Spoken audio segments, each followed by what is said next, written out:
little tough love, but the moms who get it are going to get it. You have to stop blaming your toddler for being reactive or being angry all the time. One of the biggest lessons that I really cemented in motherhood was that nobody else's actions are responsible for my feelings.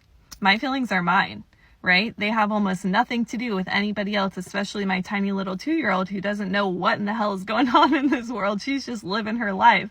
Her actions are not responsible for my feelings. My feelings are coming from the stories and the beliefs and the thoughts that I have about her behavior, about what she's doing in her world, about motherhood. And when I stopped playing into that narrative and I started taking responsibility for my own emotions and started asking myself, where is this coming from? Where is this frustration and anger coming from? Why am I feeling so triggered by this? Why is this causing me to feel so angry all the time?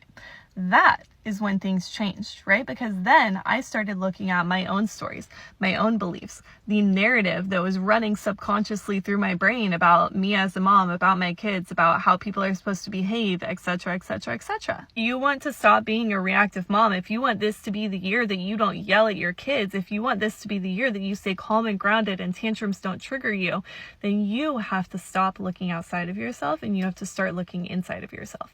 You have to start looking at your own body's nervous system reaction. And this does not mean you're a bad mom. Let me put that so freaking clearly. This does not mean that you're a bad mom if you're feeling angry or frustrated or overwhelmed or snappy at your kids. It is simply your body's way of keeping you safe.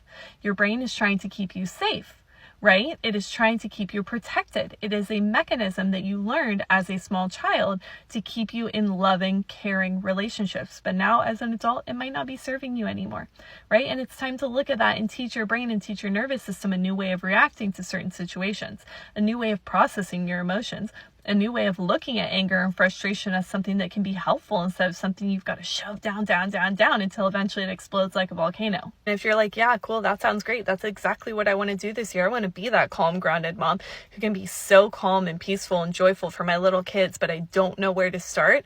Exactly why I created the Calm Mom Playbook, not just by myself, but also with my amazing friend Emma, who's a clinical psychologist and brought all of her years of clinical training and strategies into the mix to make you this very simple A to Z roadmap of how to stop yelling, how to stop being an angry mom, and how to actually have a calm, grounded nervous system so that you can enjoy the season of motherhood.